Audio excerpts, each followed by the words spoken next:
സ്വാർത്ഥത എന്ന് പറഞ്ഞാൽ മനസ്സിലായോ? സ്വാർത്ഥത എന്ന് പറഞ്ഞാൽ അവനവന്റെ കാര്യം അങ്ങനെ ഉണ്ടാവുമല്ലോ.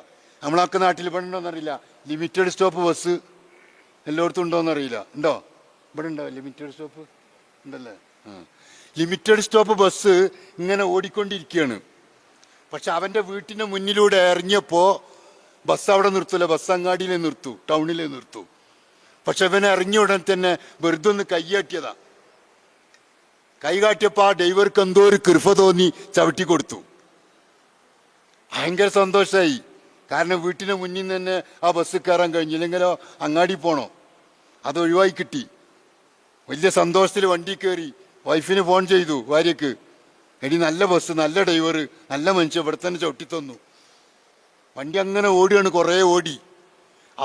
കുറേ അപ്പുറത്തെത്തിയപ്പോൾ വേറെ ആള് ഇതേപോലെ കയ്യാട്ടിയപ്പോൾ ഈ കൃപ്പുള്ള ഡ്രൈവർ അവിടെ ചവിട്ടി കൊടുത്തപ്പോൾ ഇവൻ പറയാ, ഇതെന്ത് ലിമിറ്റഡാ എല്ലായിടത്തും ചവിട്ടണ്.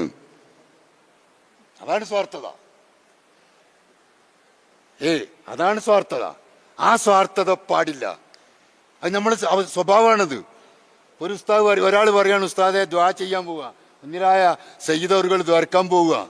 അപ്പൊ നമ്മളിങ്ങനെ പറയും, ഉസ്താദെ പ്രത്യേകം ദ്വാരക്കണം, കുറേ കടമുണ്ട്. ഓക്കെ, ഇൻഷാ അല്ലാഹ് ദ്വാരക്കാം. വേറെ ആൾ പറഞ്ഞു, ഉസ്താദെ ദ്വാരക്കണോ, എൻ്റെ ഉമ്മാക്ക് തീരെ സുഖമില്ല, ദ്വാരക്കണം. ഓക്കെ, ദ്വാരക്കാം. അങ്ങനെ ഉസ്താദ് തങ്ങൾപ്പാവ ദ്വാ തുടങ്ങി. പടച്ചോനെ സാഹസിൽ ഒരു സഹോദരൻ ഉമ്മാക്ക് സുഖമില്ല എന്ന് പറഞ്ഞിട്ടുണ്ട്, റബ്ബെ ശിഫ നൽകണേ എന്ന് പറഞ്ഞപ്പോഴേ ആ അമ്മാക്ക് സുഖമില്ല എന്ന് ദ്വാരക്കാൻ പറഞ്ഞ ആള് ഭയങ്കര ആമീൻ, എന്തൊരു ഇഖ്ലാസിൽ ആമീൻ പറഞ്ഞെന്നറിയോ. അത് കഴിഞ്ഞിട്ട് പിന്നെ ഉസ്താദ് ദ്വായിരുന്നു, തങ്ങൾപ്പാപ്പ ദ്വായിരുന്നു, പഠിച്ചോനെ ഈ കൂട്ടത്തിൽ ഒരുത്തൻ കടം കൊണ്ട് വിഷമിക്കുന്നുണ്ട്, റബ്ബെ കടം വീട്ടിൽ കൊടുക്കണേ എന്ന് പറഞ്ഞപ്പോ ആ അമ്മാക്ക് വേണ്ടി ദ്വാരുന്ന കുഴഞ്ഞ ആമി. കാരണം മൂപ്പർക്ക് കടയില്ല. അപ്പൊ ആ അവസ്ഥ പാടില്ല. അവരിൽ നിന്ന് നമ്മൾ രക്ഷപ്പെടണം. അതുപോലെ തന്നെ നമ്മുടെയൊക്കെ നേരത്തെ ഉസ്താദ് ഉറുദുവില് നല്ല എന്തൊരു നിങ്ങൾക്കൊക്കെ മനസ്സിലായി എന്ന് വിശ്വസിക്കുന്നു, എനിക്കും കുറച്ചൊക്കെ മനസ്സിലായി. അങ്ങനെ പ്രസംഗിക്കണം എല്ലാ രംഗത്തും.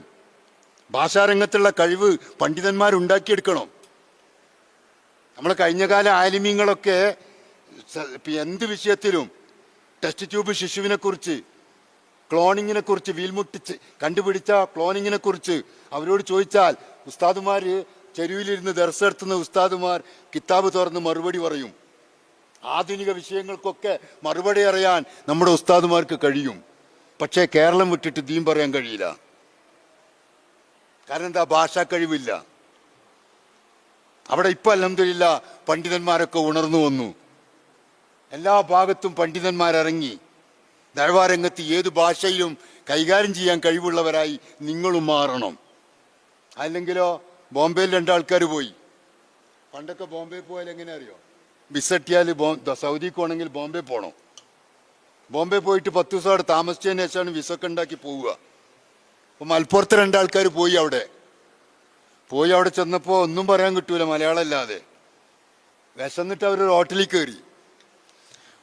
കയറിയപ്പോൾ ഹോട്ടലിൽ അവർക്ക് എന്താ പറയാ ഒന്നും പിടുത്തം കിട്ടില്ല. അപ്പുറത്തെ ആള് പൊറാട്ട ഇറച്ചു ഇങ്ങനെ തിന്നുന്നുണ്ട്, അങ്ങോട്ട് ചൂണ്ടിക്കാണിച്ചു. ഇപ്പൊ സപ്ലയർക്ക് മനസ്സിലായി ഇവർക്ക് ഇയാൾക്ക് വേണ്ടത് പൊറാട്ട ഇറച്ചിയാണ്. 2 പേർക്കും കൊടുന്നിച്ചു കൊടുത്ത്. രണ്ടാളും വർത്താനം പറഞ്ഞ് മലപ്പുറത്തെ വർത്താനമൊക്കെ പറഞ്ഞ് പൊറാട്ട ഇറച്ചൊക്കെ തിന്നു. ഒരുത്തൻ കയ്യേക്കാൻ പോയി. ഇവന്റെ പ്ലേറ്റിൽ ഒരു അരക്കഷ്ണം പൊറാട്ട ബാക്കിയെടുക്കുന്നുണ്ട്. കുറച്ച് ചാറിട്ടിയാൽ തിരക്കുന്നില്ല, കാരണം ഉണങ്ങിയ പൊറാട്ടയാണ്. ഓൻ സപ്ലയർ പറഞ്ഞ് കുറച്ച് ചാറ് തരുമോ? 4 പൊറാട്ട കൊടുന്നിട്ട് കൊടുത്ത്. അത് കണ്ടപ്പോ ചേർന്ന് 2 കൂടി കൊടുന്നിട്ട് കൊടുത്ത്. അപ്പൊ മറ്റോ വന്ന് ഇതെന്താടെ നിറച്ച് പൊറാട്ട എന്ന് വെച്ചു. മിണ്ടി 5 പൊറാട്ട വരും എന്ന് പറഞ്ഞു.